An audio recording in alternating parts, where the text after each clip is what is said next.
नमस्ते भाई सभी को। मैं तुषार शर्मा और मेडी साइंस पर आप सबका स्वागत है। मैं आपके लिए लेकर आया हूँ 10th क्लास एनसीईआरटी के वीडियो लेक्चर्स जो पूरी तरह एनसीईआरटी बेस्ड हैं और आपको बोर्ड एग्जाम्स में मार्क्स बूस्टअप करने में बहुत मदद करेंगे। अगर आप भी 10th क्लास की साइंस में डिफिकल्टी फेस करते हैं तो मेडी साइंस आपकी मदद करेगा। आइए आज का लेक्चर शुरू करते हैं। तुषार शर्मा आज आप लोगों के लिए लेकर के आया हूँ केमिकल रिएक्शंस एंड इक्वेशन का वीडियो। तो चलिए शुरू करते हैं। केमिकल रिएक्शंस एंड इक्वेशन को समझने के लिए हमें सबसे पहले केमिकल चेंज को समझना होगा। Chemical change, what is chemical change? Chemical change को हम इस तरीके से डिफाइन करते हैं, जब भी कोई इनिशियल सब्सटेंस की आइडेंटिटी या नेचर चेंज हो जाता है तो उसे हम कहते हैं कि केमिकल चेंज हो गया है। Whenever nature and identity of initial substance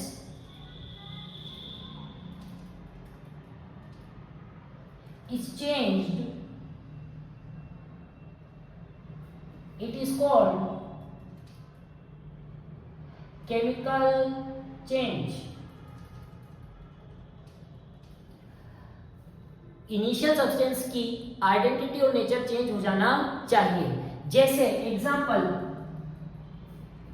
food is cooked.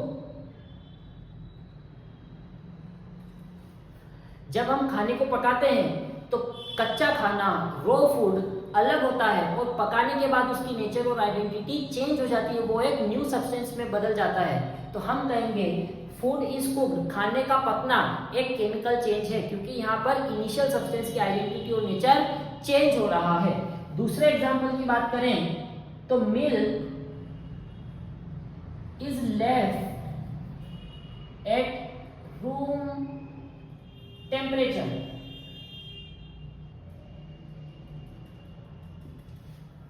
Milk is left at room temperature, हमने दूध को खुले टेम्परेचर में रख दिया है, रूम के टेम्परेचर पर रख दिया है। तो इसमें क्या होगा, जो मिल्क है वो फट जाएगा, मिल्क की कर्टलिंग हो जाएगी, दूध खराब हो जाएगा। तो पहले दूध अलग था और उसका नेचर और आइडेंटिटी चेंज हो गई, तो milk is left at room temperature भी केमिकल चेंज की कैटेगरी में आया। अगला है बर्निंग ऑफ फूड।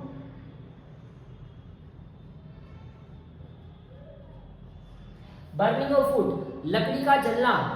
पहले हमारे पास एक लकड़ी का टुकड़ा है, उसकी नेचर और आइडेंटिटी अलग है, और जब हम उसे जला देंगे, जब वो जल जाएगा तब उसकी नेचर और आइडेंटिटी चेंज हो जाएगी, वो राख में तब्दील हो जाएगा। तो हम कह सकते हैं कि इन सभी केसेस में इनिशियल सब्सटेंस की आइडेंटिटी कहीं ना कहीं चेंज हुई है और नए सब्सटेंस का फॉर्मेशन हुआ है। जब भी इनिशियल सब्सटेंस का नेचर और आइडेंटिटी चेंज होकर के न्यू सब्सटेंस का फॉर्मेशन होता है तो हम कहते हैं कि ये केमिकल चेंज हुआ है। ये सारे एग्जांपल हैं केमिकल चेंज के।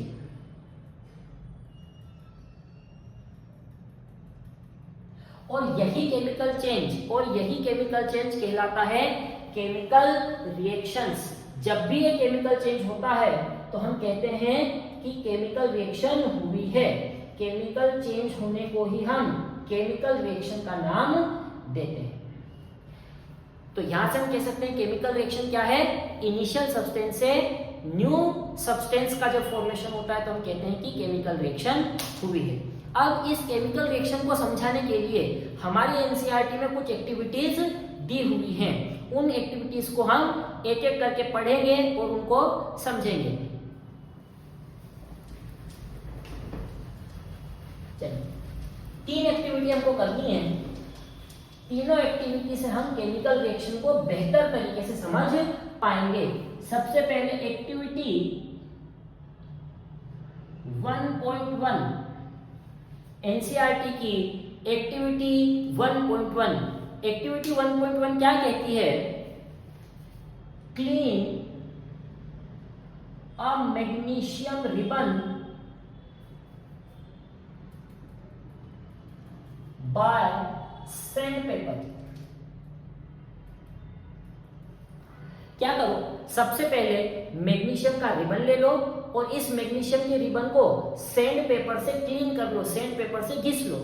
अब सबसे पहले मन में यह सवाल आता है कि हमें मैग्नीशियम को क्लीन करने की क्या जरूरत आ गई। मैग्नीशियम का रिबन लिया और इससे एक्टिविटी शुरू कर देते, लेकिन उससे पहले हमें मैग्नीशियम के रिबन को क्लीन करने की क्या जरूरत आ गई। तो इसका रीजन हम लिखेंगे, magnesium forms a layer of oxide called magnesium oxide. जो मैग्नीशियम होता है जब एयर के कांटेक्ट में आता है तो वो ऑक्सीजन के साथ रिएक्ट करके एक मैग्नीशियम ऑक्साइड की लेयर बना लेता है। मैग्नीशियम के ऊपर एक मैग्नीशियम ऑक्साइड की लेयर बन जाती है। इससे क्या होता है, जब भी हम मैग्नीशियम का इस्तेमाल करते हैं तो मैग्नीशियम नहीं, मैग्नीशियम ऑक्साइड की लेयर पहले आ जाती है, जिसकी वजह से मैग्नीशियम अपनी रिएक्टिविटी ढंग से नहीं शो कर पाता है। तो सबसे पहले हमने मैग्नीशियम का रिबन लिया, उसके ऊपर मैग्नीशियम ऑक्साइड की एक लेयर आ चुकी है, उसे हमने सैंड पेपर से रब किया और मैग्नीशियम को क्लीन कर लिया। अब आगे हमें क्या करना है, burn the magnesium in flame with spirit lamp. हमें स्पिरिट लैंप की मदद से मैग्नीशियम को बर्न करना है। तो ये मैं एक स्पिरिट लैंप आपके सामने बना देता हूं।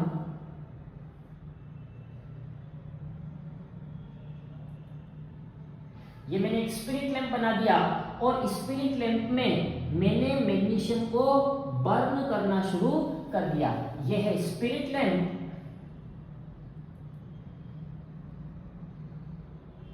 और ये है मैग्नीशियम रिबन। जब मैं स्पिरिट लैंप में मैग्नीशियम को बर्न करूंगा तो अब आपकी एनसीईआरटी पूछती है कि यहाँ पर क्या ऑब्जर्वेशन होगा। अब मुझे यहाँ पर इसका ऑब्जर्वेशन लिखना है। तो देखिए, जब भी मैग्नीशियम बर्न होता है तो यहां पर आपको दो ऑब्जर्वेशन लिखने हैं। पहला ऑब्जर्वेशन आपको लिखना है, magnesium burns with white dazzling flame।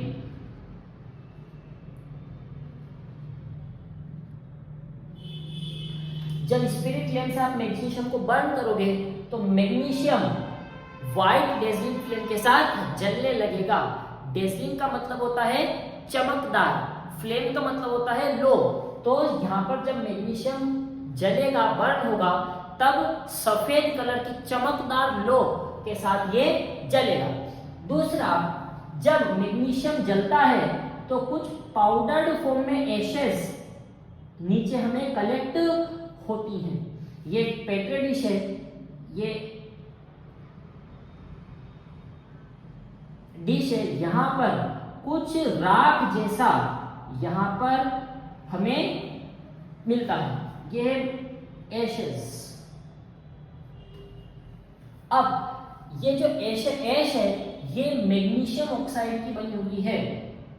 Magnesium turns into powder called as magnesium oxide।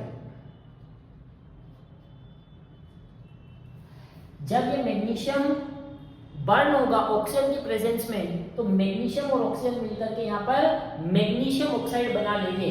ये जो एशेस है, राख, पाउडर जो आपको दिख रहा है, ये मैग्नीशियम ऑक्साइड का पाउडर है।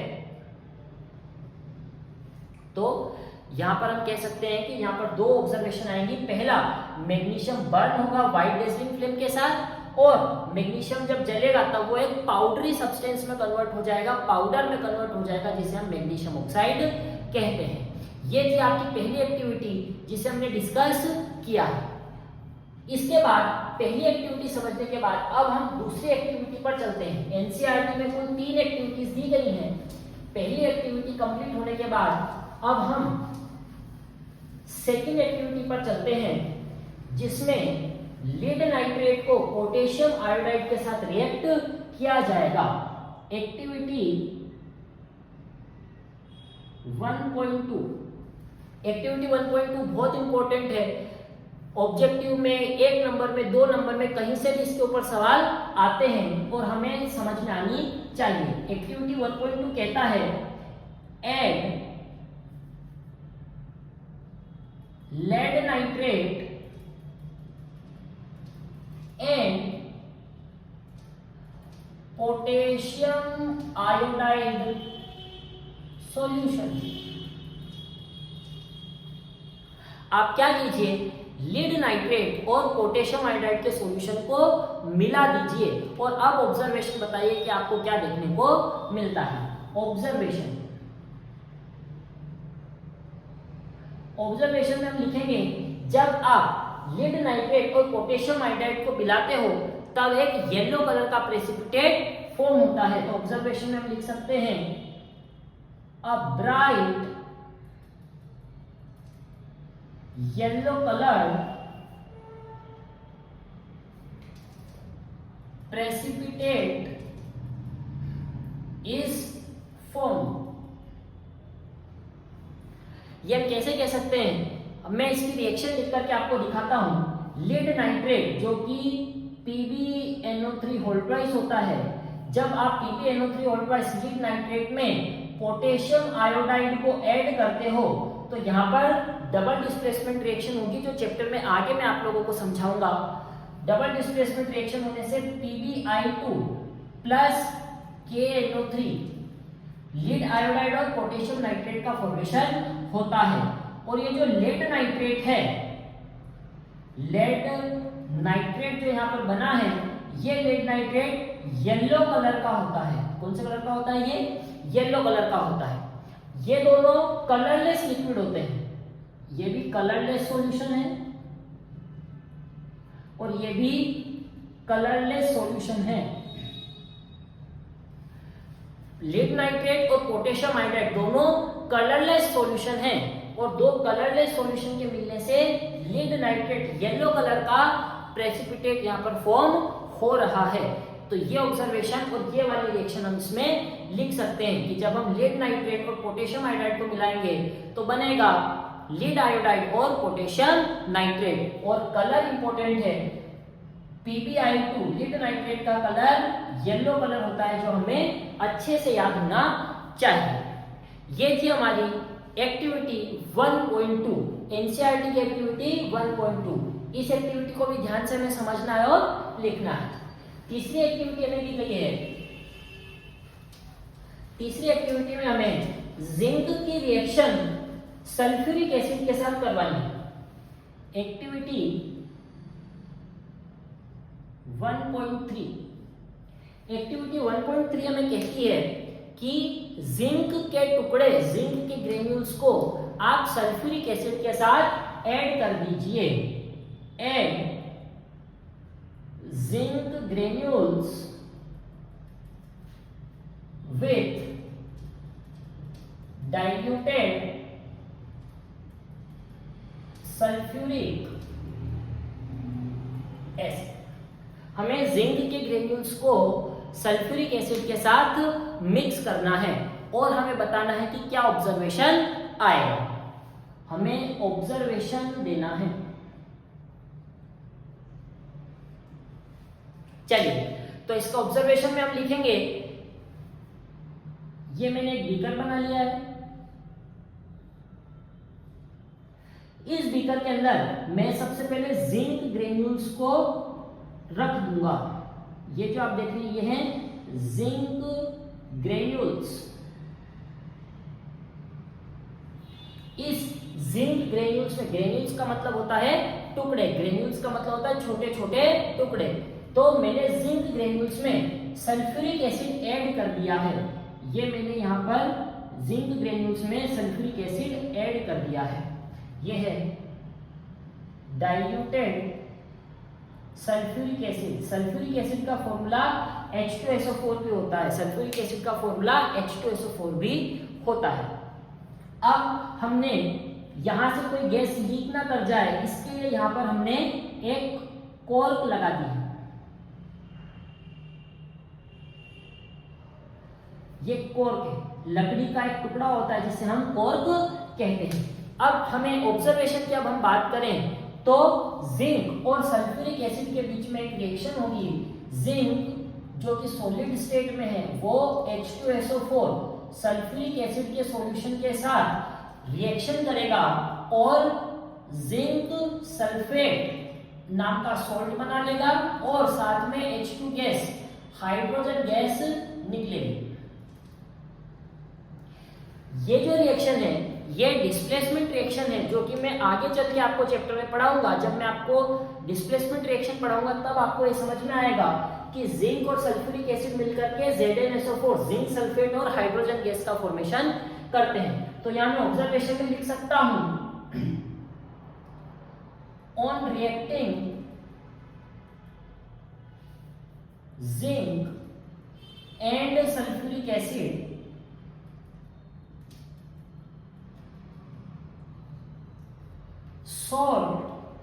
सॉल्ट जिंक सल्फेट बना है।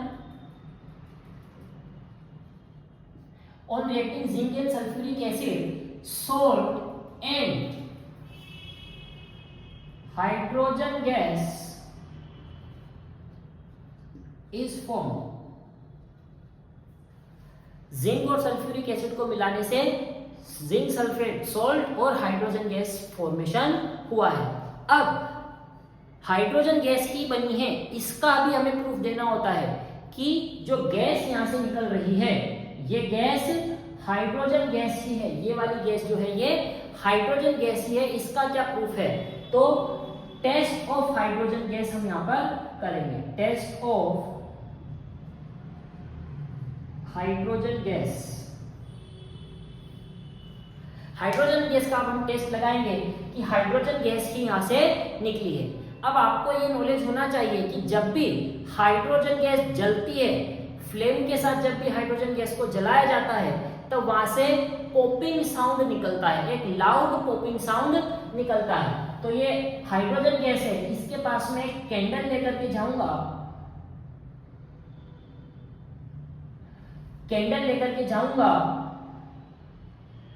और इस गैस को जलाने का काम करूंगा और यहां से अगर पॉपिंग साउंड आया तो इसका मतलब ये कंफर्म हो जाएगा कि ये जो गैस निकल रही है वो कौन सी गैस है? हाइड्रोजन गैस निकल रही है। तो जब मैं कैंडल से इस गैस को जलाऊंगा तब एक लाउड पॉपिंग साउंड आएगी जिसकी वजह से मैं कह सकता हूं कि ये हाइड्रोजन गैस ही है, ये कंफर्म हो जाएगा। तो टेस्ट फॉर हाइड्रोजन गैस में आपको लिखना होगा hydrogen gas burns with popping sound। Popping sound के साथ हाइड्रोजन गैस जलती है। इससे क्लियर हो जाएगा कि यहाँ पर हाइड्रोजन गैस ही रिलीज हुई है। ये तीनों एक्टिविटीज हमने पढ़ी, एक्टिविटी 1.1, 1.2 और 1.3। तीनों के ऑब्जर्वेशंस आपको अच्छे से आने चाहिए। एग्जाम में ये आपसे सवाल पूछे जा सकते हैं।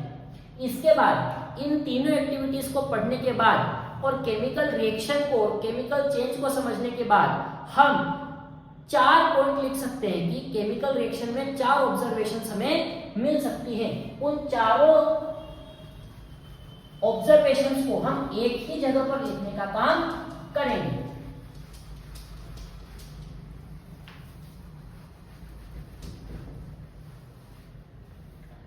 अब हम लिखेंगे ऑब्जर्वेशंस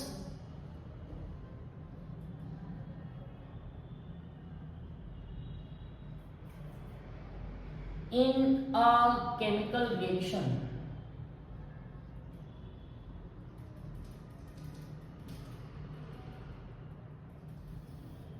केमिकल रिएक्शन में कौन कौन सी ऑब्जर्वेशंस हमें मिल सकती हैं? तो केमिकल रिएक्शंस में सिर्फ 4 ही ऑब्जर्वेशन हमें मिल सकती है। और ये सवाल पूछा जाता है एग्जाम में, बोर्ड में, कि केमिकल रिएक्शन में कौन कौन सी ऑब्जर्वेशंस, मतलब आप क्या क्या ऑब्जर्व कर सकते हो।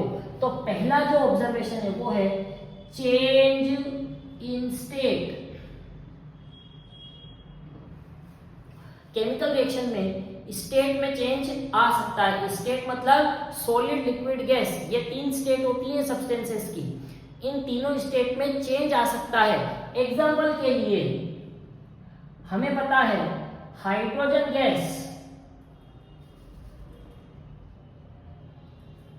ऑक्सीजन गैस को जब आप मिलाते हैं, हाइड्रोजन गैस और ऑक्सीजन को गैस को जब आप मिलाते हो तब H2O लिक्विड बनकर के सामने आता है। तो देखिए हमने गैस और गैस को मिलाया था लेकिन बना क्या, लिक्विड। इसलिए मैं कह सकता हूं कि कोई भी रिएक्शन में, केमिकल चेंज में, केमिकल रिएक्शन में चेंज इन स्टेट हो सकता है। हमने लिया गैस था लेकिन बना लिक्विड, तो चेंज इन स्टेट पहला ऑब्जर्वेशन है। दूसरे ऑब्जर्वेशन की बात करें, change in colour. Change in colour, chemical reaction में केमिकल्स का कलर भी चेंज हो सकता है। ये वाला ऑब्जर्वेशन हमने एक्टिविटी 1.2 में अच्छे से समझा था, जब हमने PbNO3 होल ट्वाइस मतलब लेड नाइट्रेट की रिएक्शन Ki पोटेशियम आयोडाइड के साथ करवाई थी, तब क्या बना था, PbI2 plus KNO3। PbI2 is lead iodide और KNO3 होता है पोटेशियम नाइट्रेट। इसमें मैंने आपको बताया था PbNO3 कलरलेस लिक्विड है, पोटेशियम आयोडाइड भी कलरलेस सॉल्यूशन है। तो हमने दो कलरलेस सॉल्यूशंस को मिलाया है, दो रंगहीन तरल को मिलाया है, दो कलरलेस लिक्विड्स को मिलाया है, लेकिन जो बना है वो येलो कलर का प्रेसिपिटेट है। जो बना है वो येलो कलर का प्रेसिपिटेट है। तो मैं यहां से कह सकता हूं कि दो कलरलेस लिक्विड को मिलाने से येलो कलर का लिक्विड बना है। तो रिएक्शन में चेंज इन कलर को ऑब्जर्व किया जा सकता है। तीसरा जो ऑब्जर्वेशन है वो है evolution of gas.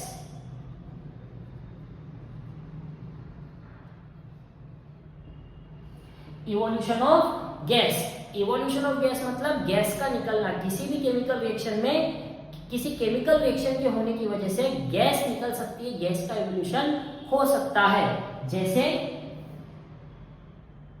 Zinc plus H2SO4, zinc plus H2SO4 को जब मैं मिलाता हूं तब ZnSO4 plus H2 gas release होती है। हमने एक्टिविटी 1.3 में देखा था कि जिंक को सल्फ्यूरिक एसिड के साथ मिलाने पर हाइड्रोजन गैस निकलती है। तो यहाँ पर हाइड्रोजन गैस निकली है, तो मैं कह सकता हूं कि गैस भी इवॉल्व हो सकती है। किसी केमिकल रिएक्शन में गैस का इवोल्यूशन भी हो सकता है। और फोर्थ और लास्ट वन है, फोर्थ और आखिरी ऑब्जर्वेशन है चेंज इन टेम्परेचर।